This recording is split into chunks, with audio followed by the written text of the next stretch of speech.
rabotant un petit peu de nos politiques sans en changer fondamentalement les grands enjeux, en tout cas les grands sujets. Il y a une vraie réforme de notre politique de fiscalité à mener, et tant qu'on n'aura pas mené cette véritable réforme sur les finances publiques, eh bien nous serons obligés d'aller gratter, y compris sur des politiques qui fonctionnaient, que tous les pays d'Europe nous envient. Pour le compte, la politique familiale, c'est celle qui n'était pas en déficit, c'est celle qui permet d'aller financer 9,5 milliards d'euros au Fonds Solidarité Vieillesse, qui lui pose le problème de la véritable réforme des retraites aujourd'hui. Et donc, pour pouvoir aller remplir le trou qui continue à se creuser, on abîme quelque chose qui a permis un taux d'emploi des femmes de 81,2% en France, nous sommes les meilleurs en Europe, qui a permis de développer ce qui a été évoqué par ailleurs, l'emploi donc des femmes, des familles qui avaient des ressources qui n'en étaient pas trop grevées, qui pouvaient continuer à avoir une vie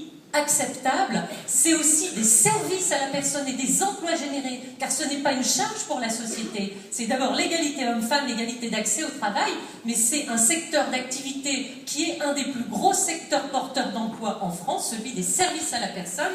La solidarité est créateur d'une richesse et d'emplois utiles, parce que ça permet aux femmes, effectivement, d'avoir des retraites à taux plein.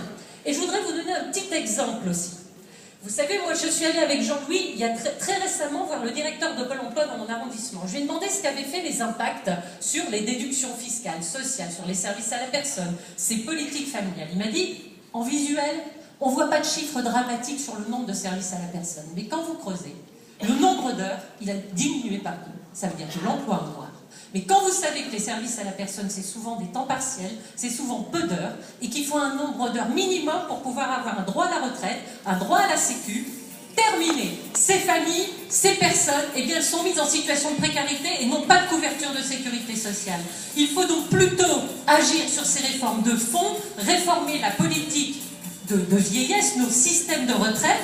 Ensuite, il faut un vrai service public de la petite enfance qui va développer des services à la personne avec des outils d'allègement qui seront utiles.